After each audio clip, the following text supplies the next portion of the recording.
You have to pick and choose who you're going to be diplomatic with.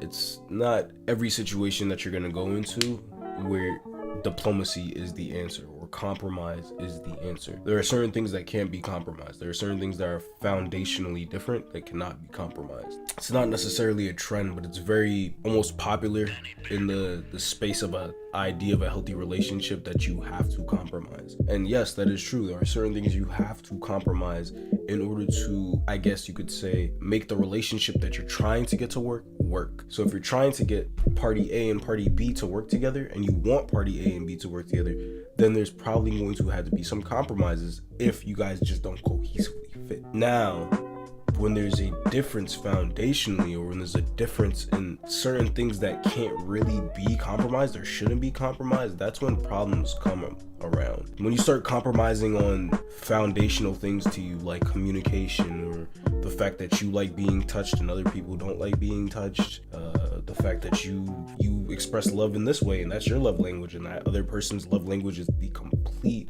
not even polar opposite of it. That's when those compromises don't really end up being compromises anymore. They become you hiding aspects of your character, or more so conforming to the perfect partner for the other person. And it sounds great on paper that you're becoming this partner that the other person wants, but what you don't realize is the underlying resentment that is being built towards the other person. So in your efforts to love someone else, you are actually beginning to hate them. And the reason you're beginning to hate them is because you're changing aspects and qualities about yourself that you love. So that can either result in two things. You're either going to start hating that person, or you're going to start hating yourself. Most likely you'll end up hating both, to be honest with you.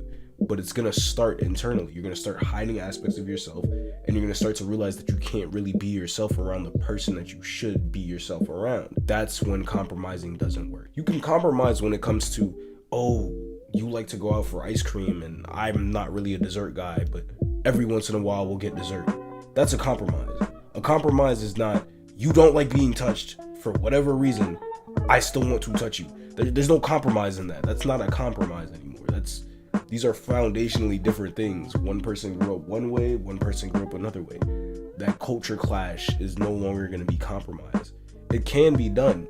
I'm not saying it's impossible, but the odds of coming out on the other side of all that effort with genuine love, it's very unlikely. You end up bleeding on each other so much that at the end of it, you're just kind of disgusted. By the time you get to the end result, which is what you want, that healthy relationship, you're gonna be disgusted with each other. You're not gonna recognize each other. You're like, who's this? Like, when you met that person, they had a bunch of tattoos and piercings, and they were like super into like rock or whatever those case may be. And now they wear like suits every day, and they listen to nothing but classical music, and they work a desk job that they hate, but they do it for you.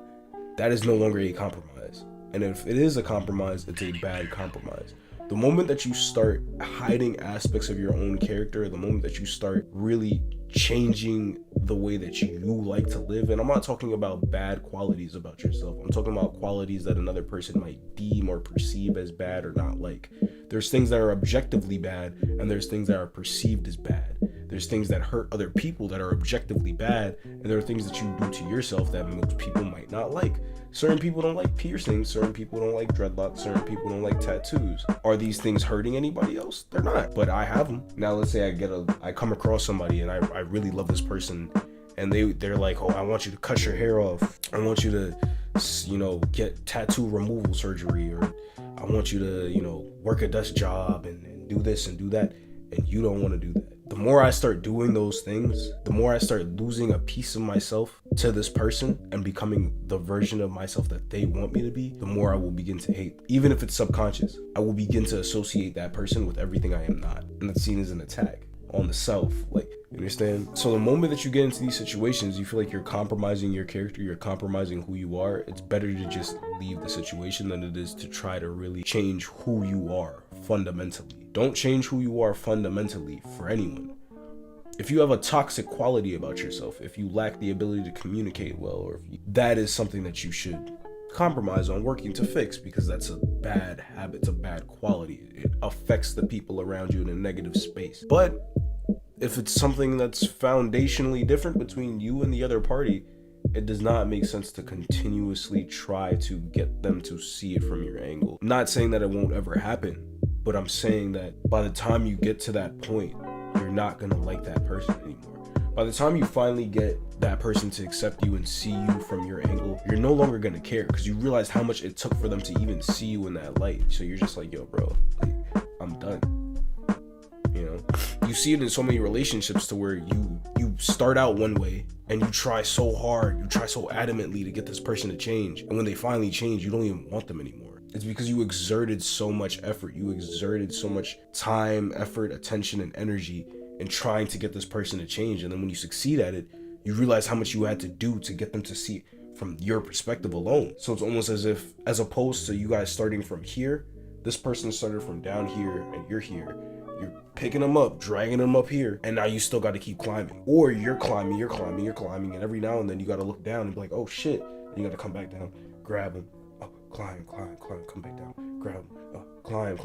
You don't want to get into that headspace. You don't want to do that. Certain things aren't worth the diplomacy. It may seem selfish, it may seem a little f***ed up, but what I find to be worse is acting like those things don't bother you. Is acting like it's okay for you to do this again and again and again and again and again, and you're not tired at the end of the day. That you don't sit down at the end of the day and you're not frustrated. You know what I mean? How many times do you really get tight about the same thing with this person, to where it's like, okay, bro, clearly this is who they are. I need to accept that. Accepting yourself is one thing, but learning to accept people as they truly are as opposed to what you want them to be is a whole nother demon within itself that a lot of people have yet to conquer, myself included. We tend to look at people for what they could be or what we want them to be, as opposed to who they actually are. You need to spend more time being present with who people actually are.